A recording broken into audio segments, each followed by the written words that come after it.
Então vamos lá para mais uma resolução aqui. Questão da FCC. Caiu na prova de TRT, analista judiciário, e com especialidade em estatística. Todas as questões desse assunto aqui, né, que é teste de hipóteses e tal, todas as questões que eu procurei desse assunto, elas sempre estão atreladas a um cargo específico que trabalha com estatística, né? Sempre com essa especialidade em estatística, ou é algum cálculo, é algum cargo que usa a parte de estatística, entendeu? Então, eu até agora não vi questões em provas de polícia e tal, entendeu? Mas assim, é bom ver, né? Porque quem for fazer concurso nessa área de estatística ou de tribunais também com essa especialidade vai ver essas questões, né, mais específicas, porque essas são questões muito específicas, né? Então, para não perder tempo, vamos para a questão. Deseja-se determinar com a utilização do teste Q quadrado. Pronto. Isso aqui é um dos tipos de teste de hipótese, certo? Aí a gente vai ver como é que resolve. Vamos lá. Utilização do teste Q quadrado, respectivamente, ao consumo de um produto em que existem somente as marcas X, Y e Z. Se há dependência da escolha da marca do produto, a marca é X, Y, Z, com relação à classe do consumidor, classe A, B ou C. Ou seja, eu tenho aqui duas variáveis qualitativas, ok? E eu quero ver se tem uma dependência entre essas duas variáveis, ok? E eu tenho uma amostra aleatória, né? Porque esse estudo sempre tem que ser retirado assim de uma população, porque não tem como analisar toda a população, ia ser muito trabalhoso. Então, foi retirada uma amostra aleatória de 160 consumidores, certo? Em que cada um citou sua preferência por uma e somente uma marca. Isso aqui é importante, certo? Então, cada um desse aqui, ó, cada pessoa dessa aqui, cada consumidor desse escolheu uma única marca e forneceu os resultados apresentados abaixo. Então, essa tabela aqui, ó, os consumidores da classe A que optaram pela marca X foram 5, né? E assim sucessivamente. Aqui são as frequências, ok? Aqui tem os totais, ó, certo? 160 é o total da amostra, ou seja, quando eu somar aqui, tem que dar 160, que realmente vai dar, e somando aqui também dá 160. Pronto, ele quer, ó, verifica-se que há um nível de significância alfa, ou seja, todo o teste Q quadrado a gente tem duas informações importantes, que é os graus de liberdade e o nível de significância, que é o alfa, para a gente poder pegar o valor na tabela, certo? O valor do Q quadrado tabelado, que é justamente o que usa esse nível de significância e o grau de liberdade, que é um valor tabelado. Então ele diz assim, ó, verifica-se que com nível de significância alfa, ou seja, ele não deu o nível de significância, o valor do Q quadrado tabelado com o respectivo número de graus de liberdade, que é o que eu disse, né, é inferior ao valor do Q quadrado observado. Olha, essa informação aqui, ó, só com essa informação aqui já dá para eliminar, eu acho que uma alternativa aqui, certo? A gente vai ver na resolução. Então, considerando o nível de significância alfa, aí ele deu 5 alternativas aqui, e a gente vai ter que avaliar cada uma delas e ver qual é a certa. Então, o primeiro comentário que eu vou fazer é, antes de tudo, toda vez que eu pego um teste de hipótese, a primeira coisa que eu faço, dependendo, geralmente eu faço isso, eu determino quem são as hipóteses. Então, eu determino o H0, né, que a gente chama de hipótese nula. Então, o que é que eu vou avaliar? Eu vou avaliar se há dependência ou não há dependência entre essa relação aqui, ó, se há dependência da escolha da marca com relação à classe dos consumidores. Então, a minha hipótese nula, eu vou dizer que não há dependência na escolha da marca do produto com relação à classe do consumidor, ou seja, não tem relação nenhuma, ou seja, se o consumidor é classe A, não quer dizer que necessariamente ele vai escolher mais a classe Z, entendeu? Então eu vou verificar se há dependência entre a classe dos consumidores com as marcas, tendo em vista esses valores aqui dessa amostra de 160, certo? E a hipótese alternativa, Que é assim, se eu rejeitar a hipótese nula, o que vai estar valendo é a hipótese alternativa, ou seja, a hipótese alternativa é que há dependência, ok? Então, a primeira é que não há essa dependência, a hipótese nula, que é a principal, né, que a gente vai calcular e verificar, e a alternativa é que há dependência. Então, vamos lá. Não sei se vocês lembram que eu destaquei isso aqui, ó, o valor do Q quadrado tabelado, né? Pronto, ó, o valor do Q quadrado tabelado com os respectivos números de grau de liberdade é inferior ao Q quadrado observado. Transformando isso matematicamente, né? Eu posso escrever assim, ó, que o Q quadrado tabelado, aqui, ó, Q quadrado tabelado, que é a mesma coisa que o Q quadrado crítico que eu vou explicar, certo? Mais à frente. Ele é menor, inferior, né? Inferior aqui, ó, menor do que o Q quadrado observado, que também equivale ao Q quadrado estatístico. Esses dois termos aqui, esses dois são sinônimos, né, na matemática. E esses dois também. Pode tanto usar esse como esse, ou esse também com esse. Então vamos lá. Só com essa observação aqui, ó, certo? Quando a gente tem que o Q quadrado observado, o estatístico, é maior que o tabelado, depois eu vou mostrar graficamente, quando isso aqui acontece, a gente já pode concluir que a hipótese nula é rejeitada. O normal é que esse valor observado ele seja menor do que o tabelado, ok? Se fosse o contrário, ou seja, se ao invés do sinal tivesse aqui, fosse assim, certo? Aí a hipótese nula seria aceita, ok? Mas como a própria questão disse que o tabelado é menor que o observado, então quando isso acontece, graficamente é até melhor para ver isso aqui. Quando isso aqui acontece, a hipótese nula ela é rejeitada. Ou seja, quem era a minha hipótese nula que eu formulei aqui? Ó? Não há dependência na escolha da marca do produto com relação à classe consumidor. Ou seja, se eu rejeitar essa hipótese, o que é que sobra? Alternativa. E a alternativa é o quê? Que há dependência, aí eu repito o resto, na escolha da marca do produto com relação à classe consumidor. Então a gente já vê que conclui, só por causa disso aqui, dessa informação, que haverá a dependência sim. Ou seja, os valores dessa tabela aí expressas, elas têm dependência, ou seja, as duas variáveis qualitativas dependem, certo? São dependentes. Então aqui, ó, a partir disso eu já elimino a letra C, que a letra C diz justamente, ó, a conclusão é que não existe dependência. E a gente acabou de ver que há dependência na escolha da marca, né, porque a gente eliminou a hipótese nula.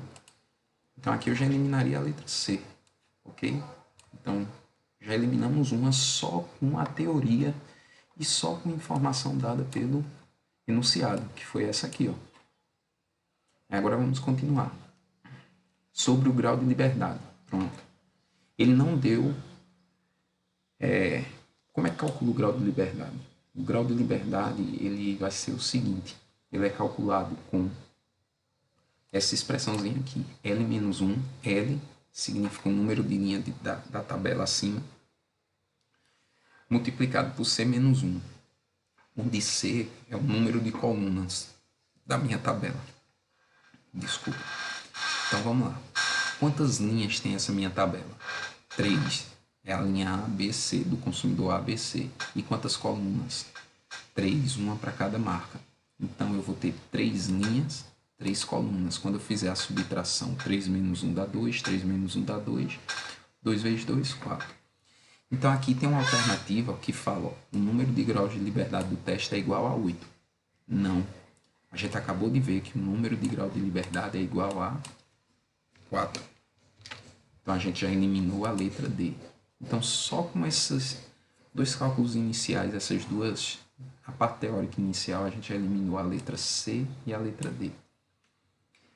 Aí agora, para saber essas duas alternativas, infelizmente a gente vai ter que ir para o cálculo. Essa aqui eu não vou nem comentar, certo?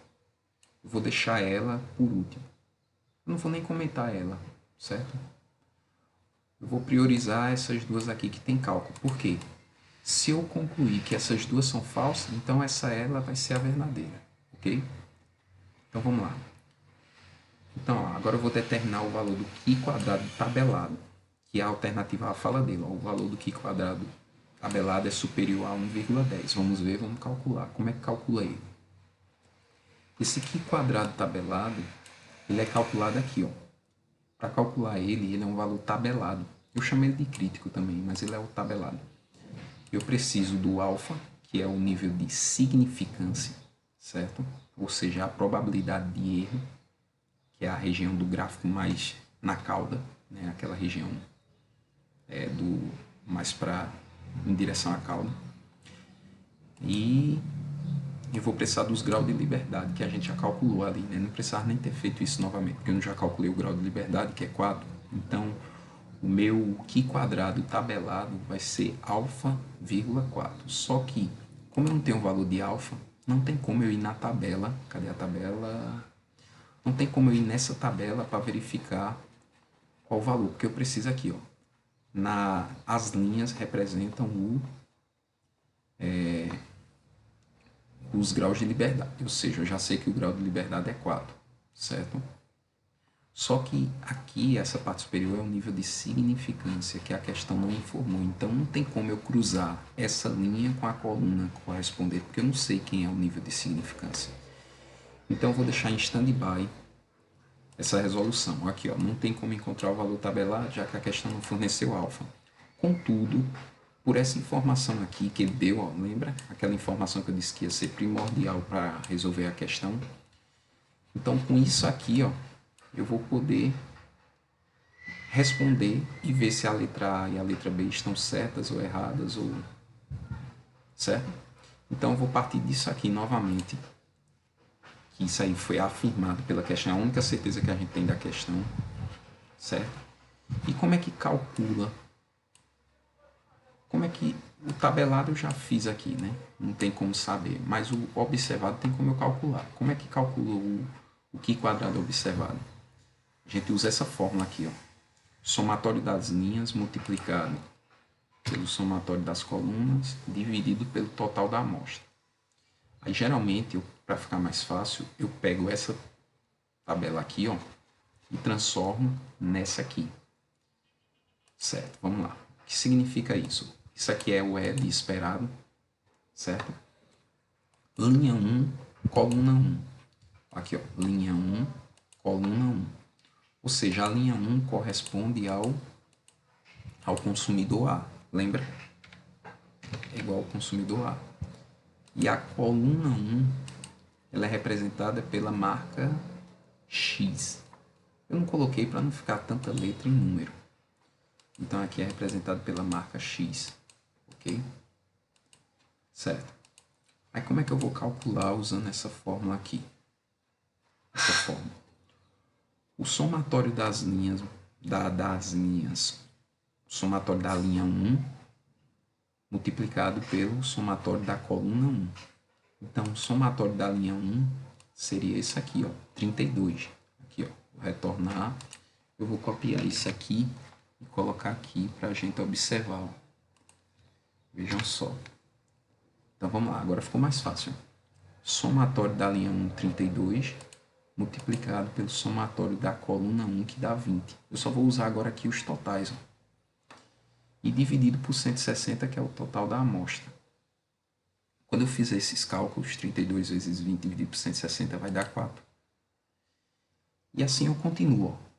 Linha 1, somatório da linha 1, 32, multiplicado pelo somatório da coluna 2. Somatório da coluna 2, que é 40.